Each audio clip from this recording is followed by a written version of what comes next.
Okay, so I just put on the record.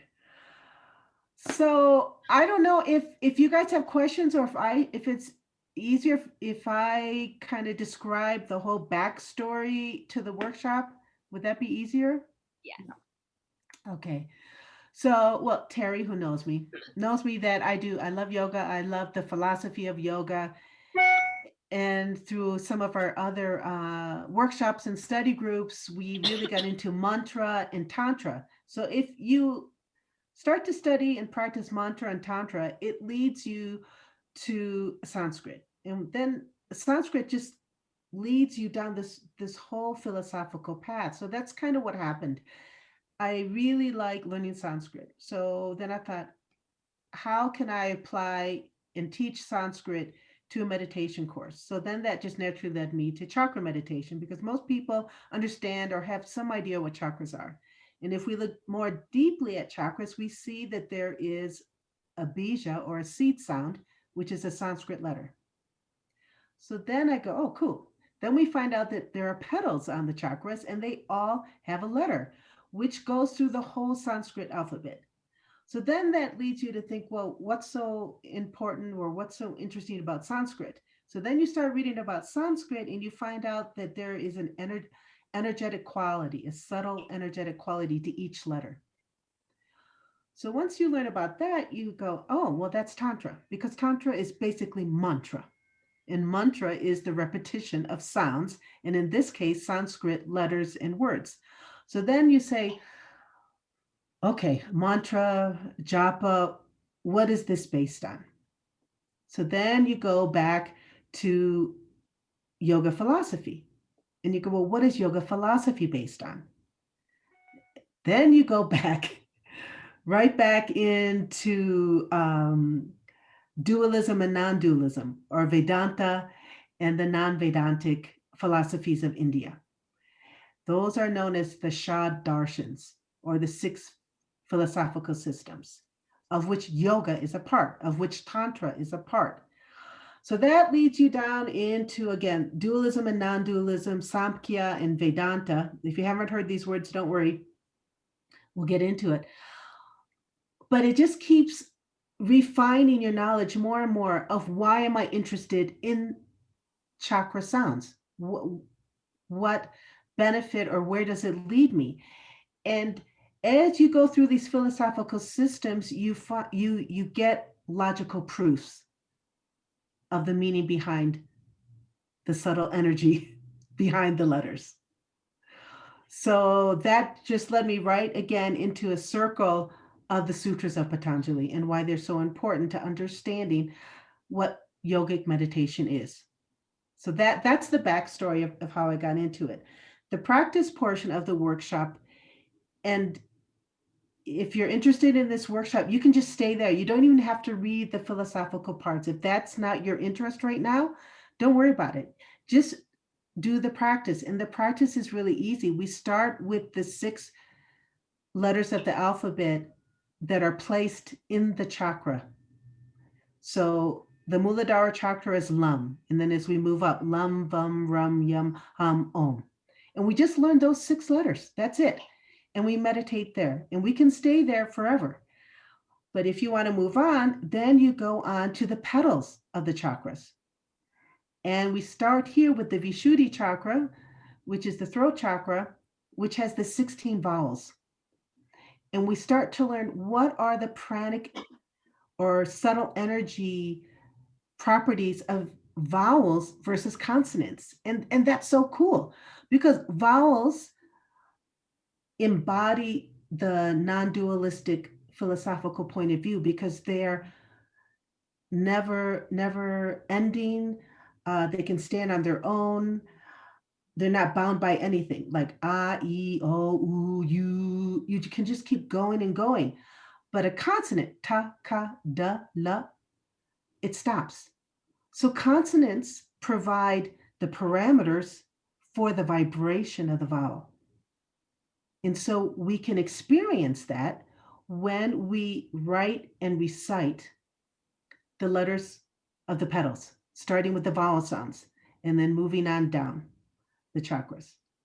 Then from there, you can refine your meditation even more by learning the Purusha Mantra, which again is the letters of the alphabet, but corresponding to different parts of the face and the body. Because remember, all the vibrations is information that is vibrating. And your whole body vibrates at different frequencies depending on your organ system, depending on your health, depending on the uninhibited flow of prana through your body. So it has a physical and a spiritual component.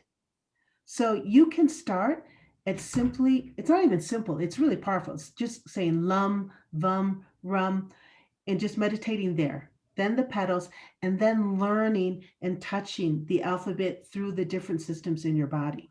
That's the practice portion. So for those who want to really delve into this course, it's all about spending maybe 5 minutes a day, up to 20 minutes a day on the meditation part, which is the practice. Learning how to write the letters. And again, start simple, maybe just with the first 6 and spend a week or 2 weeks there. And then learning the petals, maybe 1 week on each petal, learning those letters, and then understanding the Purusha Mantra. And it's all in the videos. And then if you want to know more of the references, the classical references that I give that explain the practice, it's all in the files, the word files that you got in your email.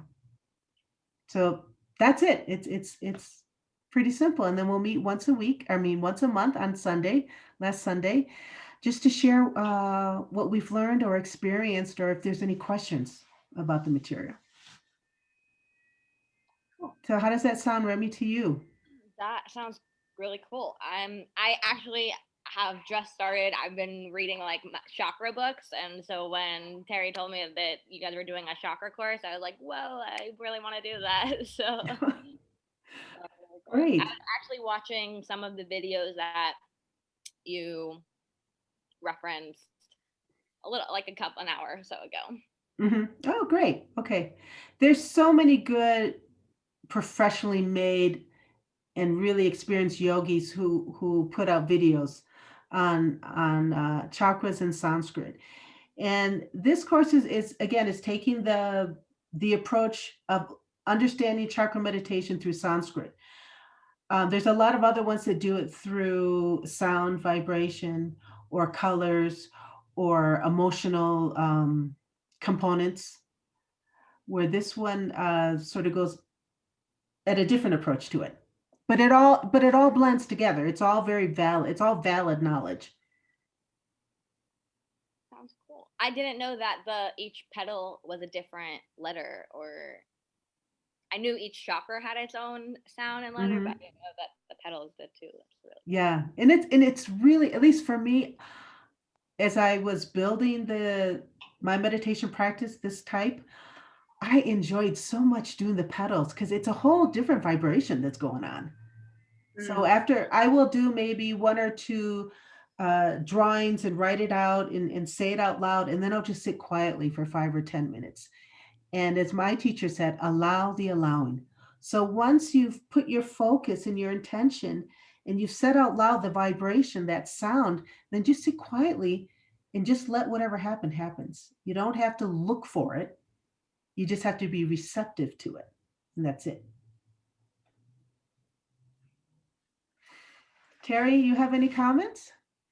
No. You're sitting quietly with a smile on your face. Just interested in all and liking to. I can't wait. I'm going to start right away. Very interesting.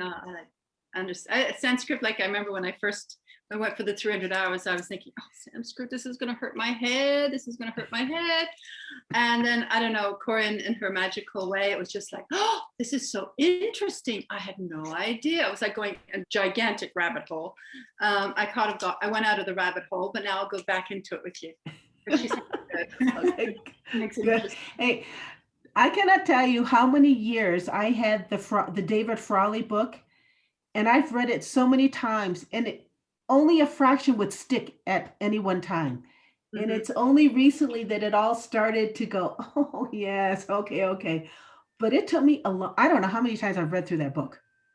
And I've tried learning the whole alphabet, and I would get stuck here, get stuck there. Took me years. So Yeah. it's a good rabbit hole. Yeah. Yeah. Yeah. Absolutely. All right. Well, that's pretty much it. We have to practice and do our meditations and writing practice, learning the pedals. Yep, yep. And those references that I gave you, that those two, they're really good. The Indian guy who just writes the alphabet, he's so good. His penmanship is fantastic. And then Simon Cherkoisky, that professor, he gives wonderful lectures on the Sanskrit letters. And Yeah, that's in a Word document that you sent by email. And it's also in the description of the videos.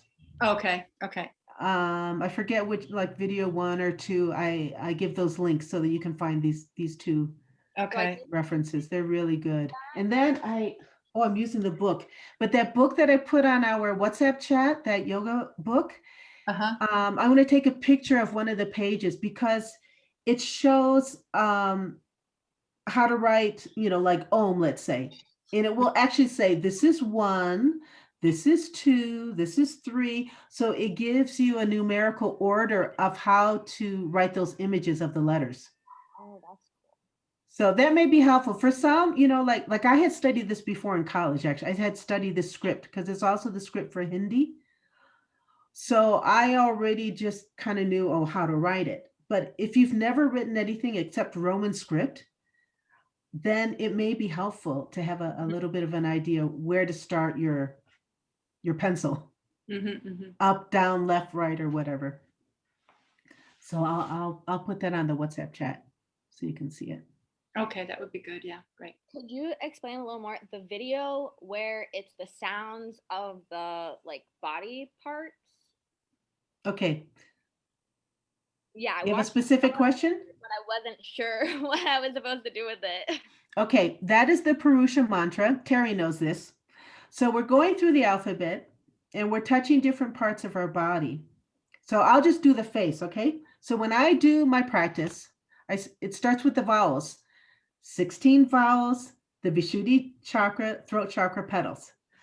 A, I, u, r, no, r. Aim, I'm, om, aha. So what I've done is I've gone through the short and long vowel sounds and touched different parts of my body in the face.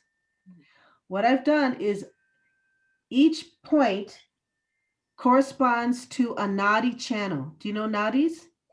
Okay. Especially the channels here in the face all connect to the Sushumna channel, the central channel. And these are all vowel sounds. So what I'm doing is I am activating and purifying the prana that is flowing through those nadis that then all meet in the Sushumna channel. So you can look at it from a physical point of view for physical vitality, but you can also, since we're doing meditation, look at it for spiritual growth. Because the nadis, the Pingala and the Ida nadi. All right. So let's say I'm going to do my arm. So that's the first consonant sounds. Ka, kaha, ga, gaha, na, nya. So those 5 sounds correspond to a nadi that runs down my arm to the heart. Then I could do the left side, and that nadi runs to my heart. And then the legs. These nadis are on the left or the right side.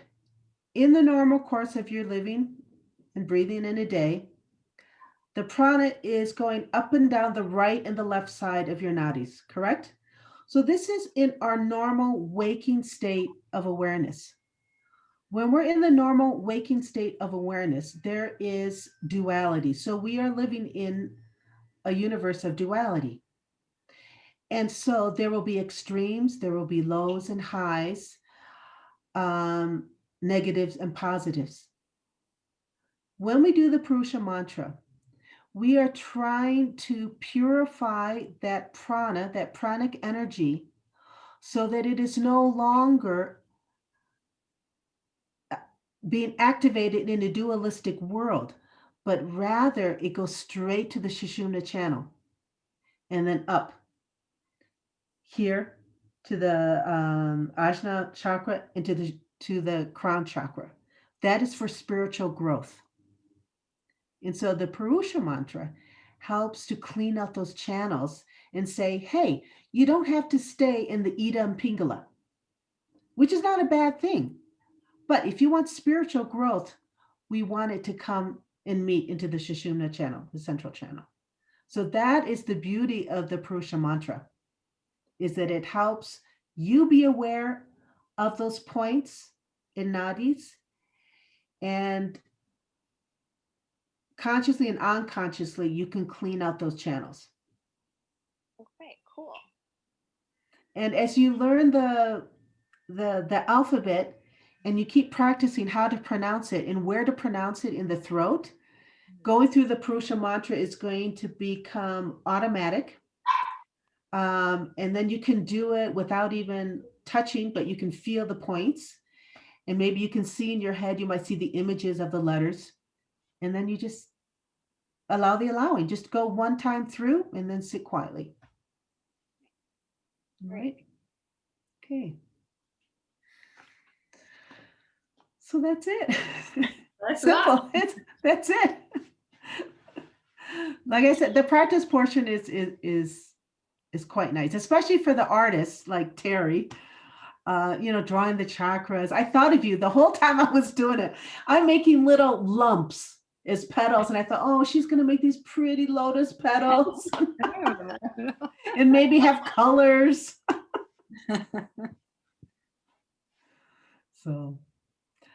So if you have any questions, or you stumble across something, send me an email or put it on the WhatsApp chat. Okay. I'm gonna email you now so I get the PDFs and can sign up and everything. Okay. Great. Okay. Yeah, I have your email. Don't I have your email, Remy? I don't think so. Oh, shoot. Okay, send it to me because I sent everybody else the. I'm just going to check to make sure I got it. I honestly must have gotten it from you. Question. Oh, I saw there's an email with a question. I have to look at that. Oops, sorry. Yeah, no, that's all right. Yeah, actually, I think in my original email, I said, and Terry, can you forward this to Remy?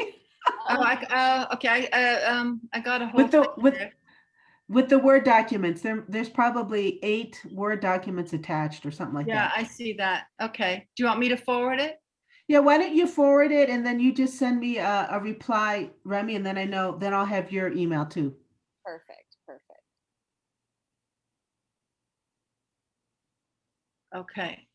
Yeah. All right. I shall do that. I'm just trying to see how. Oh, wait. March 4th. Okay. Well, I'm going to stop the recording now so then they don't need to listen to our administrative things. Yeah. No.